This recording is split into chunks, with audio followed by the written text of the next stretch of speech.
नमस्कार दोस्तों, भक्ति श्लोक चैनल में आपका स्वागत है। महाभारत कथाएं। यदुकुल का संहार। जब 18 दिन का युद्ध समाप्त हो जाता है तो श्री कृष्ण अर्जुन को उसके रथ से नीचे उतर जाने के लिए कहते हैं। जब अर्जुन उतर जाता है तो वे उसे कुछ दूरी पर ले जाते हैं। तब वे हनुमान जी को रथ के ध्वज से उतर आने का संकेत करते हैं। जैसे ही श्री हनुमान उस रथ से उतरते हैं, अर्जुन के रथ के अश्व जीवित ही जल जाते हैं और रथ में विस्फोट हो जाता है। ये देखकर अर्जुन दहल उठता है। तब श्री कृष्ण उसे बताते हैं कि पितामह भीष्म, गुरु द्रोण, कर्ण और अश्वत्थामा के घातक अस्त्रों के कारण अर्जुन के रथ में यह विस्फोट हुआ है। यह अब तक इसलिए सुरक्षित था क्योंकि उस पर स्वयं उनकी कृपा थी और श्री हनुमान की शक्ति थी जो रथ अब तक इन विनाशकारी अस्त्रों के प्रभाव को सहन किए हुए था।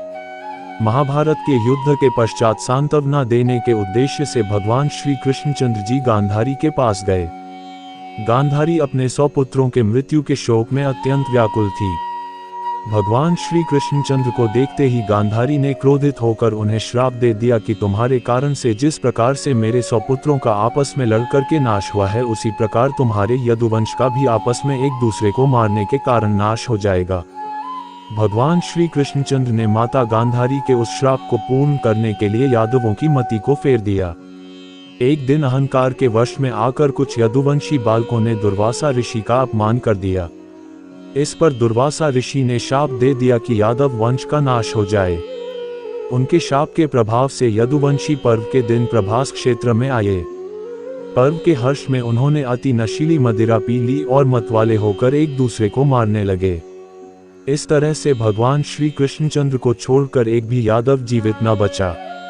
इस घटना के बाद भगवान श्री कृष्णचंद्र महाप्रयाण करके स्वधाम चले जाने के विचार से सोमनाथ के पास वन में एक पीपल के वृक्ष के नीचे बैठकर ध्यानस्थ हो गए।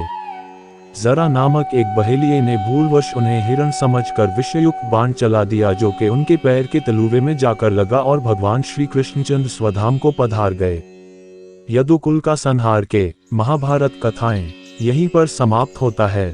भारतीय पौराणिक इतिहास के कुछ अनसुने तथ्य एवं रोचक जानकारी जानने के लिए अंत तक बने रहें और नेक्स्ट भाग देखने के लिए सब्सक्राइब करें हमारे भक्ति श्लोक चैनल को।